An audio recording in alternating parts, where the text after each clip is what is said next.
Mateo Kapitulo 28.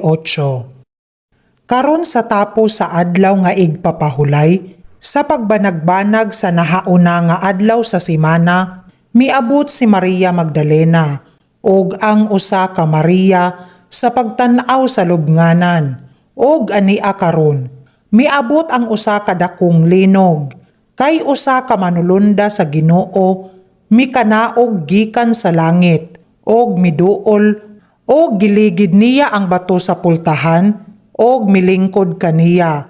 Ang iyang panagway sama sa kilat, og ang iyang biste maputi ingon sa niebe, og tungod sa kahadlok kaniya na nagpangurog ang mga bantay, og nangahimo nga daw mga patay, og ang manulunda mitubag og miingon sa mga babaye, ayaw kahadlok, kay nahibalo ako nga ginapangita ninyo si Jesus ang gilansang sa krus. Wala siya dinhi, kay nabanhaw sumala sa gisulti niya. Umari kamo, tan-awa ninyo ang dapit nga gibutangan sa Ginoo. Og lumakaw kamo pagdali, og suginlan ninyo ang iyang mga tinun-an nga nabanhaw siya sa mga minatay. Og ania karon, magauna siya kaninyo sa Galilea. Didto igakita ninyo siya. Ania karon, nagasugilon ako kaninyo. Og namahawa sila pagdali sa lubnganan, uban ang kahadlok og dakong kalipay. Og nanagdalagan sa pagbalita sa iyang mga tinun-an. Og sa nanagpangadto sila sa pagbalita sa iyang mga tinun-an, ania karon, gisugat sila ni Jesus nga nagaingon, maglipay kamo, og sila mingduol, og gigakos nila ang iyang mga tiil, og misimba kaniya.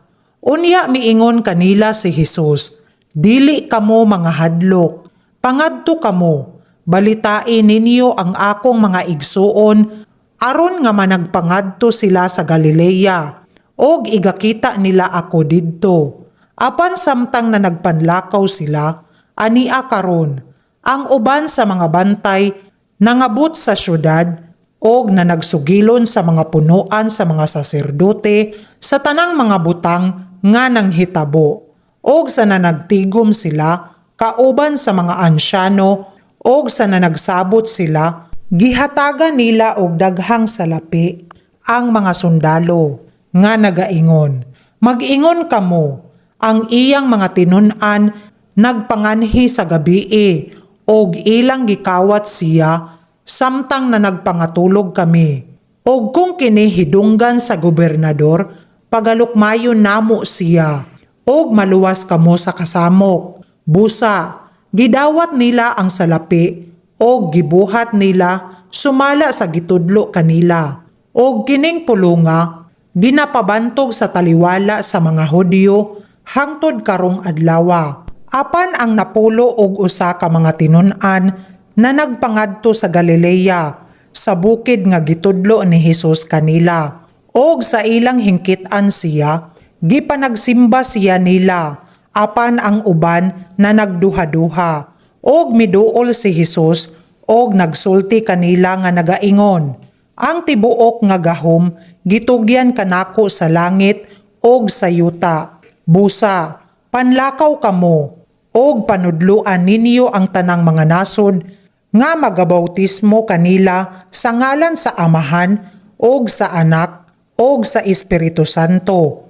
Magatudlo kanila nga managbantay sila sa tanang mga butang nga gisugo ko kaninyo.